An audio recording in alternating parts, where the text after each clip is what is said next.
Hello friends, ఎలా ఉన్నారు? అంతా బాగున్నారు కదా?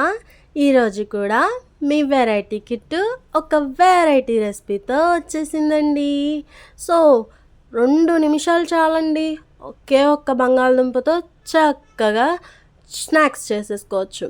ఈవినింగ్ టీ టైం స్నాక్స్, లేదా లంచ్ బాక్స్ స్నాక్స్, లేదా మీ ఇంట్లో పప్పు చారు చేస్తే దానిలో మంచి స్నాక్స్, దేనికైనా సరే ఇట్టే కలిసిపోయే ఈ స్నాక్స్ని జస్ట్ 2-3 నిమిషాల్లోనే టకా చేసేసుకోవచ్చు.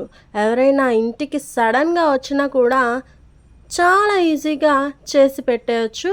వాళ్ళు కూడా ఎంజాయ్ చేస్తారండి. సో మంచి కలర్ ఉంటుంది అండ్ మంచి టేస్ట్ ఉంటుంది అండ్ ఈజీగా అయిపోతుంది. మరి ఎలా చేస్తామో చూద్దామా? ఒక బంగాళదుంపని చెక్కు తీసేసుకొని నీట్గా పెట్టేసుకోండి. అలాగే క్యారెట్ని కూడా చెక్కు తీసుకొని చక్కగా పక్కన పెట్టేసుకోండి. ఆ తర్వాత క్యాప్సికమ్ ఒకటి తీసుకోండి. ఆ 3 కూడా చక్కగా గ్రేట్ చేసుకోండి.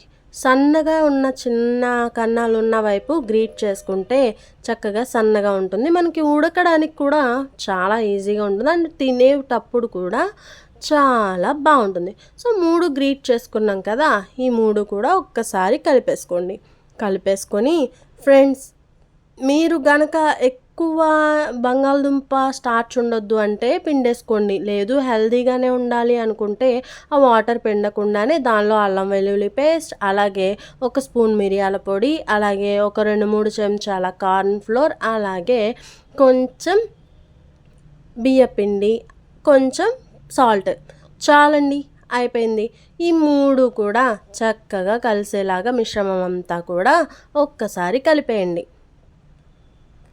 బాగా కలిపేసి 2 నిమిషాలు అలా వదిలేస్తే ఆ టేస్ట్స్ అన్నీ కూడా ఒక దగ్గరికి వచ్చి చేరుతాయి. ఆ తర్వాత కొంచెం కొత్తిమీరని ముక్కలుగా కోసి వేసుకోండి. ఇవి తెలుసు కదా, కార్న్ ఫ్లేక్స్. ఇవి మార్కెట్లో మనకి అందుబాటులోనే ఉంటాయి.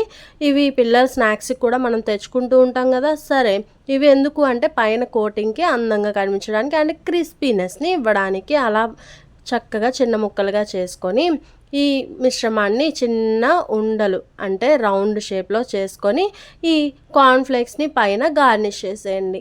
చక్కగా అటు ఇటు తిప్పి ఒక్కసారి ఒత్తినట్లయితే అవి లోపలికి వెళ్తాయి.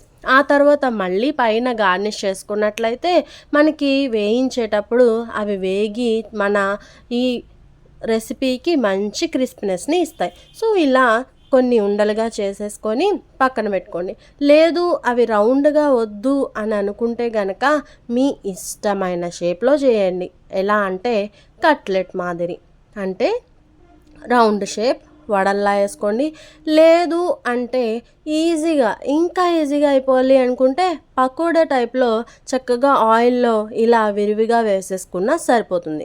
ఫ్రెండ్స్, నా ఛానల్ని కనుక మీరు ఫస్ట్ టైం చూస్తే ప్లీజ్ సబ్స్క్రైబ్ చేయండి. ఫ్రెండ్స్, చాలామంది నా వీడియోస్ చూస్తున్నారు కానీ సబ్స్క్రైబ్ చేయడం లేదు. చాలా variety recipes and easy recipes నా ఛానల్లో మీకు అందుబాటులో ఉంటాయి. ఇప్పటికే మీకు తెలిసే ఉంటుంది. సో ప్లీజ్ సబ్స్క్రైబ్ చేసి నాకు కూడా కొంచెం సపోర్ట్ అందించండి, ఓకేనా? సో ఇలా మనం అన్నీ కూడా రెడీ చేసేసుకొని ఆయిల్ని హీట్ చేసుకోవాలి. ఆయిల్ మీడియం ఫ్లేమ్లో పెట్టి ఈ రెడీ చేసుకున్న ఈ రౌండ్ బాల్స్ని, అలాగే మనం వేయించుకోవడానికి రెడీగా పెట్టుకున్నవి పక్కన పెట్టుకొని మెల్లగా ఒక్కొక్కటి వేసుకుంటూ డీప్ ఫ్రై చేసేసుకోండి. లేదా ఓవెన్ ఉంటే ఇవి ఓవెన్లో కూడా పెట్టేసుకోవచ్చు, ఏం పర్వాలేదు, ఓకేనా ఫ్రెండ్స్? అలా డీప్ ఫ్రైలో చక్కగా brown colour, golden brown colour మీకు తెలిసే ఉంటుంది కదా, చక్కగా మంచి కలర్ వచ్చేంత వరకు కూడా వేయించండి. అలాగే మీడియం ఫ్లేమ్లో పెట్టండి, లోపలి ముద్ద కూడా చక్కగా వేగాలి కాబట్టి, ఓకేనా ఫ్రెండ్స్? ఇలా వేగిన వాటిని తీసి పక్కన పెట్టుకోండి. అలాగే కట్లెట్ స్టైల్లో కూడా చేసి పెట్టుకున్నాం కాబట్టి అవి కూడా నూనెలో వేసి చక్కగా అటు ఇటు కూడా గోల్డెన్ బ్రౌన్ వచ్చేలాగా వేయించుకోండి. పప్పు చారులోకి కానీ ఏదైనా మంచిగా కూడా ఇవి చాలా బాగుంటాయండి అండ్ చాలా క్రిస్ప్గా ఉంటాయి. అండ్ మీకు ఒక KFC చికెన్ తిన్న టేస్ట్ మీకు అనుభూతినిస్తుంది. సో ట్రై చేసి కామెంట్ చేయండి. Thank you for watching.